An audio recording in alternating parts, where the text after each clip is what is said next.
Hello. Hi, this is Beth Shapiro. And this is Alice Owen. And we met at the GSA. We studied in the first year of the MLit Masters course, and we graduated in 2012. And since then, we've had quite a few exhibitions together, and we co-curated and ran the underground car park space, where we exhibited for GI 2014 with this show, The Swimming. A disused underground car park under Fleming House Tower in Glasgow's city centre imagines itself as a swimming pool in an alternate history.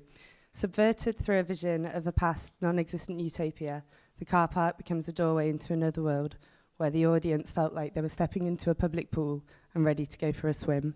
So there were latex changing rooms, a flamingo water fountain, peerless pools with seductive surfaces, painted changing room screens, a redundant modernist diving board with plaster swimmers' heads, vinyl patterned floor tiles and a chlorine scent, all combined to create a sense of this forgotten pool. So for GI 2016, we decided to collectively curate The Clinic, a multi-sensory and interactive exhibition that explores pseudosciences. Pseudosciences are claims, belief, or practice which are presented as scientific, but which do not adhere to a scientific method. So basically, sciences without any proof. So, yeah, we were interested in the leap of faith that people make when succumbing to the belief systems of pseudosciences and how this can compare to the belief systems in art. So we were keen to see how viewers could relate to new artworks in the clinic through playing with like space, perception, fact, reality, and belief. This is my work.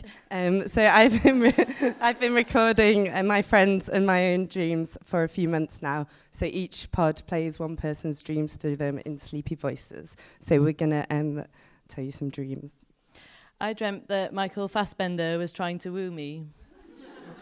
I dreamt that Beth was getting married and we saw her brother Archie, and he had this cool octopus toy thing that when you said a shape to it, it would make that shape. So if you said square, it would make a square.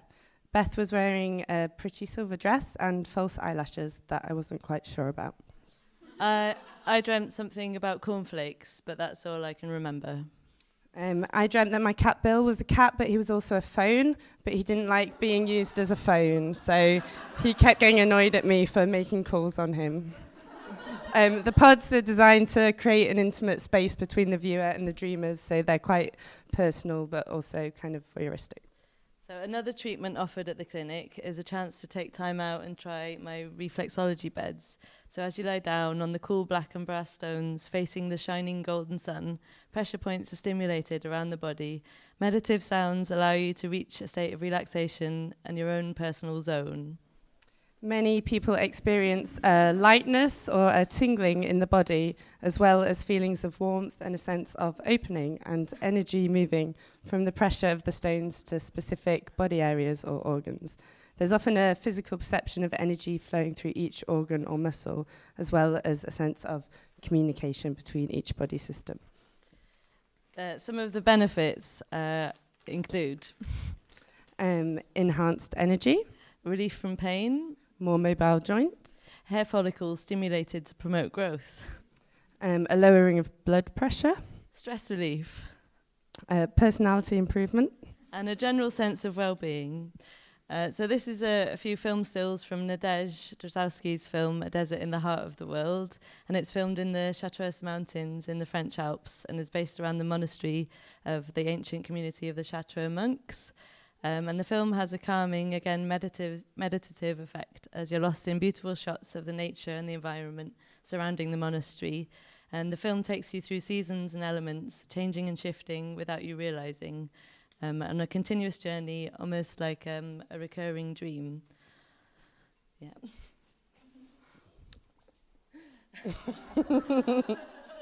Oh, this photographic image was created based on the ink blot recognition therapy. The ink blot test is a method of psychological evaluation. Psychologists use this test to investigate what people see in shapes, forms, and ideas. So here I see a person with a tiny head. And I see Jenny's bum with an aubergine on top. But we'll never know. Who knows? Who knows? A concrete column disguised as a totem pole covered in vinyl ink block patterns covers the central column in the clinic. And Jenny's created this site-specific piece tying in all the various elements of her work methodologies of expanded photography and the notions of the gaze. In this mind, you're taken into Philippe Murphy's mind. Here he has taken patterns from Geisen's dream machine, and there's a central room where viewers can close their eyes and experience a brainwave-altering frequency, somewhat similar to Philippe Murphy's narcissistic mind. A dream machine is viewed with the eyes closed. Pulsating light stimulates the optic nerve and alters the brain's electrical oscillations. So the users experience increasingly bright, complex patterns of colour behind their closed eyelids, and patterns become shapes and symbols until the user feels surrounded by colour. By using the dream machine, one may enter a hypnotic state, and then this experience may be quite intense, but to escape from it, you open your eyes and you're faced with the chain curtain of the artist's pixelated face gently moving in the breeze. We'd like to invite you all to attend the clinic to become your own pictures of good health. Drop in 11 till 6 daily for treatments. You'll find the clinic at the Albus building in Bridgeton, where there's also 3 other GI shows on. They're not quite as healthy as the clinic, but they are really good. We also managed to secure some sponsorship for the clinic.